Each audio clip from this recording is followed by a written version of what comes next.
The clock on the wall hadn't ticked in years, yet tonight, at precisely midnight, it began to chime. It wasn't a normal chime, though. Each ring felt off, hollow, as if the sound came from somewhere far beneath the floorboards. Olivia sat frozen in her chair, the once cozy warmth of her living room now drenched in an unnatural chill.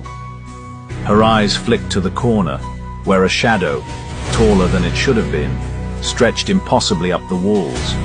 The house trembled faintly, like the walls themselves were breathing.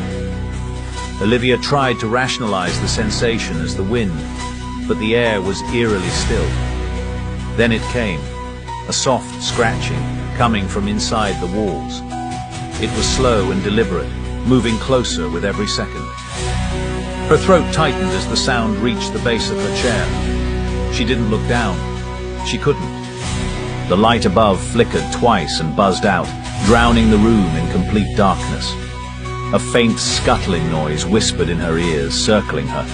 The sensation of tiny, unseen things brushing against her ankles shattered her composure. She bolted from the chair, heart slamming against her ribs, but the moment her foot touched the floor, her stomach dropped. The surface beneath her wasn't wood anymore. It was cold, damp, and moving. The faint glow of her phone illuminated the space around her as she fumbled for its flashlight. She wished she hadn't turned it on.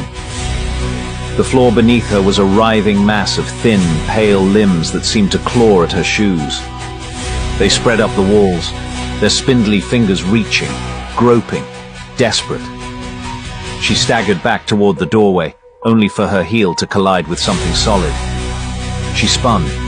She wasn't alone anymore. A face loomed inches from hers, slack-jawed but grinning, its empty eyes fixed on hers with a hunger that stopped her breath. The limbs stretched upward, caressing its lifeless features as if offering reverence.